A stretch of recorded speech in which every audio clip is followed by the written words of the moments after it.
Welcome to the DJNTV Chill Room Chat, your space to unwind and talk shop. This episode is sponsored by MadeByDJs.com, innovative tools designed specifically by DJs for DJs. DJEventPlanner.com, the industry standard for streamlining your business and booking faster. And DJRequests.com, the easiest way to manage your dance floor's vibe in real time. Support the show by using our Amazon affiliate link at DJNTV.com/Amazon. Now, let's get into the mix.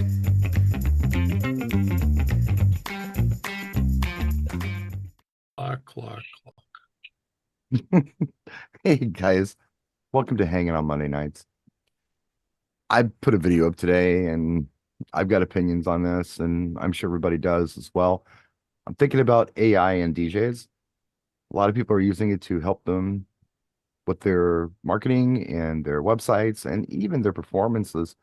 I'm just wondering what everyone in the room's opinion is on this. When is it too much?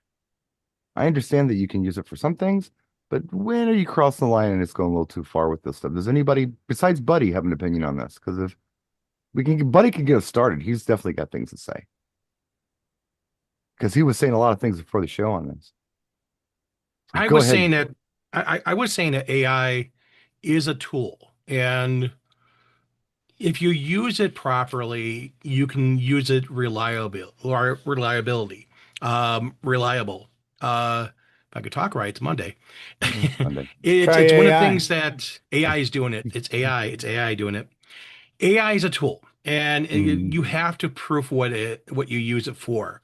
Even if you're doing it for, let's say, an ad on Facebook or an ad anywhere, or let's say you want to go through your brochure for a wedding show or something you're going to do and have it like basically proofread. Let it go through and see what you can enhance with it. Is it end all be all? No. Would I rely on 100%? No. But is it a tool in the toolbox? Yes. Has it helped me? Yes. Do I use AI quite a bit? I probably use AI at least 10 times a week. And the reason why I say that is because stuff from YouTube video titles to verifying information, you use it as a glorified search engine. And it's what's out there on the web. It goes, looks for it, and brings it to you. The nice thing about it is that instead of typing everything out, I can actually have a conversation with it. And I use air quotes on that because I am talking to basically software that's voice recognized and it's walking through things, and I'm walking through it. Now, the one thing with AI is what you put in is what you get out. So you have to be very, very, very sure what you put into it. You have to know what you're putting into it, and you have to ask very focal questions. If you ask very broad questions, you're going to get a very broad answer. If you ask very specific questions, you're going to get stuff that's very focused on that answer. And that's the thing, is that you have to look at it and go, okay, here is an answer. And what I usually do, I run through the same question through the big three. So I'll go through Grok, I'll go through Gemini, I'll go through Chat. There's other AIs out there you can use too, but I'll go through those three. Those are the three biggest. And all three will give different answers. And then you can decide what is the best answer for that. Not one is 100% correct, but again, it helps you with stuff. And if you solely rely on it, it can cause a lot of problems because, again, AI, what you put into it is what you get out of it. And it's run by humans, and humans make errors. Anybody else got anything on this? Opinions? Thoughts? John? Yeah, I'll hop in. I mean, if at one point you wanted to build a doghouse, you go to the library and take out a book, How to Build a Doghouse, right? Then the internet came along. So now you just go to a web page or watch a YouTube video, and that's how I build a doghouse. Well, now you can get into a computer conversation with artificial intelligence that'll walk you through the steps and take you all the thing and print you out a whole plan, give you a whole set of instructions. I mean, you still got to put the legwork in. Can it be an assistant to help your business be more efficient? Can it help you with managing bookings? Can it help you with streamlining your webpage? Sure. But I mean, for us in our our careers, once you get out in front of the people, it all falls on your shoulders. AI is Right. not going to know the right playlist to play for the group that's in front of you. Our input is just as important as the steps to get there. But if you're not really great at marketing or putting yourself out there, maybe it can give you some tips to help push it to the front of the line. So at least Right. you get the calls, and then we can go out and do what we do. But Yeah. that's it's using it more on the back end than saying, yeah, I don't want it to do my job for me and tell me exactly what to play at an event. But if Right. it shows me how to line up things and who to go talk to in town and how to make these connections, if it's showing me a way that I wouldn't have even looked down that road, then yeah, there's going to be there's a benefit to it. Damon, you ever use AI for anything business wise? Well, I tried it out Saturday night for the first time. I was using one of the AI playlists, that tags along with your software, just to see what it'd come up with. Okay. And it was actually wrong 40% of the time. Actually, I want to say more than that, probably 50% of the time. Define wrong. Well, it was trying to, if I play a song, it'll give a list of what I should play next. Suggestions, I should say. Right. And yeah, the crowd that was in front of me, it wasn't following. Just like John said, it can't always follow you. And I was I had it set for my library and the whatever their library is also. Mm-hmm. And so it was kind of going back and forth. And like I said, it was wrong probably 50% of the time of what I should play next. Right. You knew better than what it Yeah. was. It didn't tell you to play the Thrown at it. B-52s. It was wrong. So Right. Of course not. I mean, if it would have said that, I would have played all B-52s all night. I will just play that. Yeah. ChatGPT But agrees. yeah, but I mean, I was like playing a lot of hip hop stuff, and it was just like, I don't know, it just maybe because it couldn't follow because it didn't have enough input on the songs that was being played. Maybe they were too new, Yeah. or the remixes were just too far out there for it to follow. So Sure. it didn't work for me this particular time. I'm gonna Mhm. try it again at another event with something different with a different crowd, but Uh-huh. this particular crowd Saturday night, it just did not work hardly for me at all. Go ahead, Jay. I can see you. I think where it comes in, and I'm seeing the effects of it in my world a lot, are with predetermined mixes. I don't know that it's very good live. Like if you're playing a track and you ask it, give me 5 songs that would fit in, but specifically key, BPM, and genre, it can do that. But it, like Damon said, he's there live.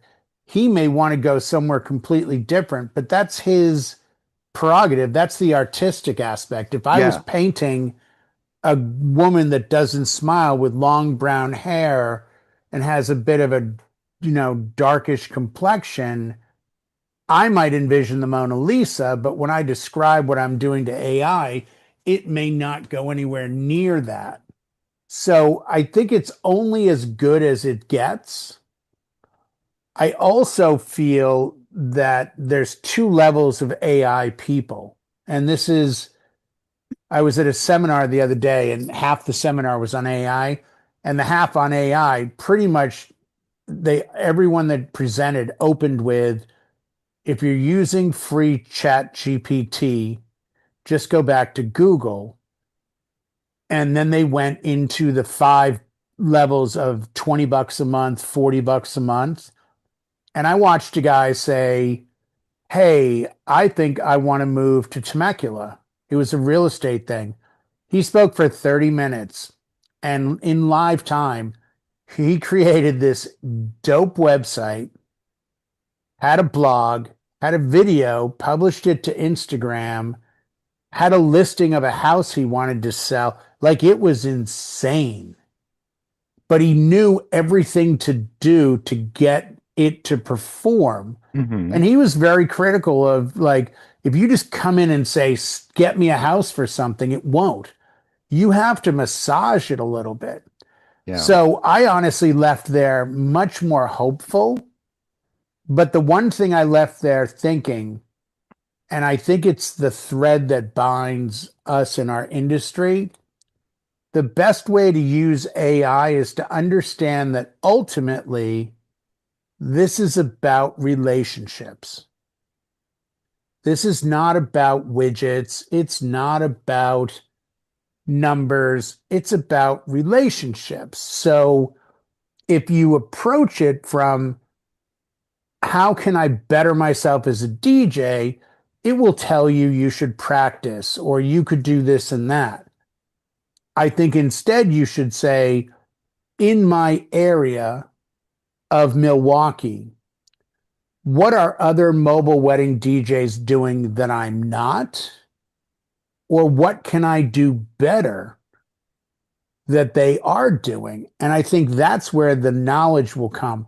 I don't think you should lead a conversation with, yeah, I went to AI. And I mean, you guys have seen all the videos. If you can't tell the difference between AI and normal, it's understandable. The videos are insane, but you eventually get an eye for it when the hand disappears. Yeah, That little cadence, stuff. the cadence and The cadence, they still are stuttery. He put together a blog and he goes, blogs are good, but podcasts are better. He typed in like 3 things and all of a sudden we heard a guy and a girl going, man, you know what I love about Temecula? Oh man, I was over there on the weekend. You were? And they had the cadence. They had inflection. And I was like, oh, this sounds like I'm listening to a podcast. Yeah. No, I'm not. I'm listening to what he just created. Well, if it's general, I mean, if it's just a rando person saying, right, that was it. It was just a convo.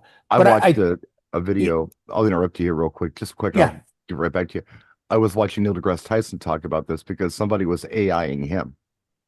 And he said Dwayne "The Rock" Johnson called him because this AI, Neil deGrasse Tyson was talking about, they discovered aliens and it was the biggest discovery ever. So The Rock is a friend of Neil deGrasse Tyson. Call him, oh my God, this is wonderful. It's like, what are you talking about? So we discovered aliens. I saw your videos. Like, I didn't make a video on that. Yeah. Fooled his friend, fooled The Rock, but it wasn't Neil deGrasse Tyson. And he talked about the cadence of his voice and the pauses that he makes and such were not in the AI model. Like, they couldn't duplicate all those little nuances. So you really got to pay attention to stuff sometimes. I think you need to learn where you don't know. What I've appreciated about AI is when I've said, hey, I don't know this material. And Damon knows exactly the list I'm talking about. I went in with Camplo Lucchini and said, give me 10 songs that would mix well with this. And it gave me 10 great songs. And where I'm going to start using it is, at a normal wedding, maybe some help with, I don't want to sound terribly conceited, but I don't really need a lot of help at weddings. It's not like conceited. You've been doing it for a long time. Yeah, I kind of get it. When I show up, I know where I want to go. Yeah. I more wanted to help me with, I would like to be better at 90s hip hop. Like I have my 20 core tracks, but I'm paying a lot of attention to LL Cool J and Z Trip, and they're going over samples and then the original and then the sampled into a track. That's a learning thing. I would like to use some AI for that and say, hey, please go to this YouTube channel, look at it, and tell me what playlists I should focus on. I just think too many people in general are looking at AI as their salvation. And it's a tool. As Buddy said, it's a tool. It's there to help you, but it's not there to do the work. I'll give you my take on it, and we can run after that. You guys can tell me I'm wrong or whatever you want to do. But the issue I'm having with AI is, and I'll tell you where this stemmed from. I was asked to write a bio on me, and I hate that. I hate doing that. So I put it out on social media. Hey, does somebody want to write a quick bio on me? Because I hate doing. See, I saw that, but I thought it was AI, so I didn't respond. Right. See? Well, that was the thing. I'm like, can someone write me a bio? Because I'm thinking it would mean more to me if John or Damon or Tom or anybody in here would write something about me than it would for me to write. Somebody will always describe you better to you than you can to them. Maybe. And what I think. Are the Yeah. hot buttons? What do I do that resonates with people? Maybe they would have a better perspective on it than I would, just toot my own horn, right? Yeah, no, you're 100% But most right. people just said, "Oh, just go to ChatGTP, have AI do it." Like, well, I don't want AI to do it. It's like, well, why not? Why don't you have AI do it and then take what you like and leave what you don't and make it your own? Here's my issue. I really see us as artists. If we were plumbers, it would be so different. So let's say you have a plumbing business, you want to get out there with your marketing, you want to tell everybody what you do, residential, commercial plumbing, you specialize in this, and this plumbing. Yeah. They can work that beautifully, get it out there, and you show up as a plumber, and AI may even help you with code, building code. Hey, here, AI, I'm going to take a picture of this wall. I want to stay in code. How do I figure this out where I'm not violating any codes? If AI understands the codes, then it can help you and show you different ways you could do it, being in code, not having any violations, and you're doing your job right. In that regard, I think AI is a really cool tool. Could be cool for mechanics, could be cool for a lot of that kind of stuff. Where I'm taking issue with it with DJs is that we are artists. And I don't want anything unauthentic to represent me, if that makes sense. I don't want an algorithm to represent me. I want to represent myself as an artist. And I want everything about what represents me to actually represent me. So I want to be as authentic as possible. Mistakes and all, even if it's not perfect. So that's my pushback on it from the DJ business sort of thing. And I'm not even going to get into creating playlists. I'm not even going to talk about that. Because that I take issue with as well. I feel like I'm a pretty good programmer. I don't need it. Yeah, but I think the learning aspect is always good. Well, what I will say about this is that, okay, AI is starting to look at music. And when we have these remasters, which you've talked about a lot, where you don't really care for them, they change things up a little bit. Yeah, I don't care for them. AI decides what's not good enough and changes it and makes it perfect. I'd heard on a video that I was watching, they couldn't confirm it, but he thought that he'd heard people say it, but he couldn't personally confirm it. AI is auto-tuning Freddie Mercury on remasters because it's not perfect enough. Good. So but again, that's the standard that you're trying to meet, that organic versus, well, this is analog versus digital. Well, people are going after like CDs to get the old recording before AI comes in and remasters everything, and that's all you can get. Right. Polishes it all up and takes all the human element out of it. Yeah, there's no humanity left in it. The beauty is in the mistakes. And I talked about a couple things in a video that I did on this today. I talked about how maybe distortion on electric guitar was a mistake. Oh, I didn't mean to do that, but that sounds kind of cool. Let's see what we can do with that. Yeah. Or Georgia Moroder doing Donna Summer's I Feel Love with that sequence beat. That was a mistake. That wasn't supposed to happen that way, but it was kind of cool. And from a strictly DJ point of view, or something a little more on the nose for DJs, do you really think the scratch wasn't a mistake? Had to have been. Open fader back cue. Oh, do this on beat. Oops. Oh, wait. If I do this on beat, it's kind of cool.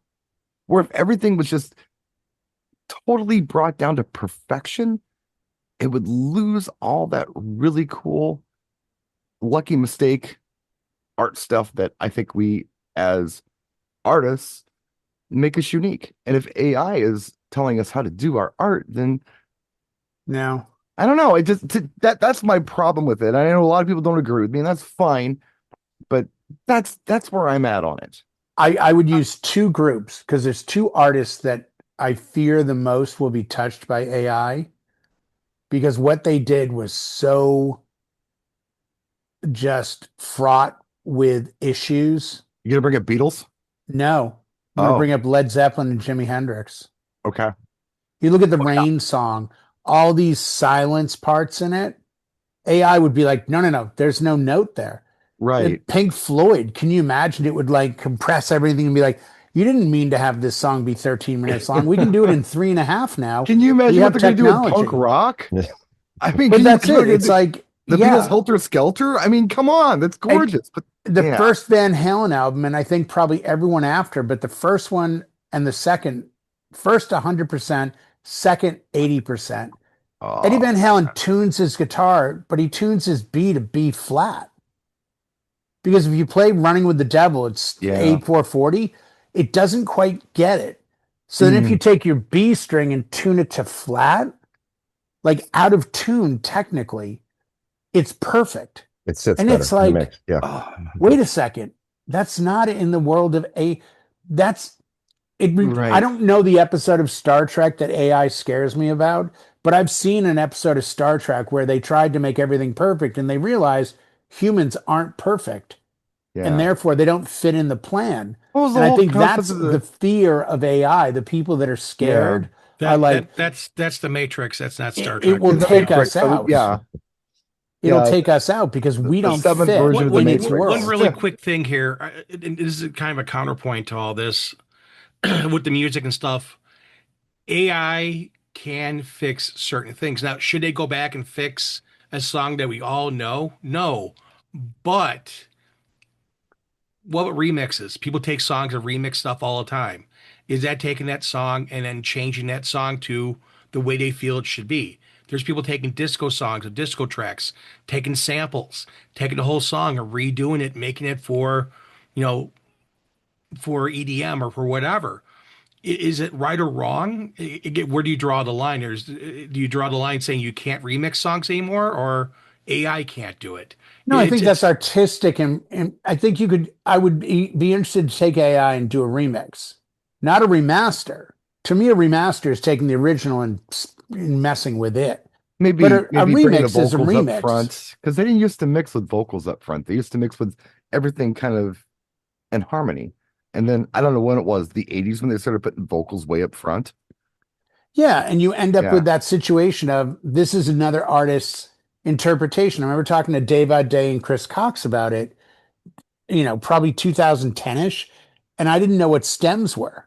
And they said, blah, blah, blah, just get the stems. Because I thought they got the original song and they messed with it. I'm like, you guys are amazingly talented. Like, how did you envision this from this? Twisted a knob. And it's like, oh, you're getting each piece and then deciding what you want that to be. Yeah. Oh, much different interpretation, but still you're getting a bunch of pieces of a puzzle that you already know looks like a dog, but you want to make it look like a building. And you can, but you have to do it through your interpretation. That to me is the talent of the remixer. I give remixers nothing but 100% credit. I just think the AI aspect is tell me what I don't know that I need to know, not as much, I'm already amazing. I do this. I'm going to eventually go in. There's a couple of paid ones, and there's one called Through Google. And this is, I'll give it to everyone now. I'll give you the name of it because it was the one that this guy did all the work with. Okay, make it quick because we only got like a minute and 30 seconds. It's called Comet Browser and it's produced by Google. It's $20 a month and it will do everything. I heard there's some offline ones that do pretty cool stuff too. Ricky Yeah, Otto this was talking about is that. like this searches the world to give you answers to your questions. If you give it a stupid question, you're going to get stupid answers. But if you give it a project and you mention, oh, I'd also like a 30-second and a 60-second video, it will come back to you and say, do you have photos? And you say, yeah, here are some photos from my last 2 weddings. Oh, great. What kind of music would you like over that? I'd kind of like this because it really represents the day. And if I don't know, I can just say, I don't know. What do you think? And you end up having, it's almost, the guy said, in 6 months from now, everyone will have an AI assistant. And that's kind of what they're setting us up for. I've got to go into auctioneer mode here because we got seconds left. This show is Okay. brought to you by DJ Van Planner. Please check out DJ Van Planner in the comment section of this video, right down here in the description. Have a look at them. Thanks for joining us. Use AI responsibly. We'll see you next time. Good night.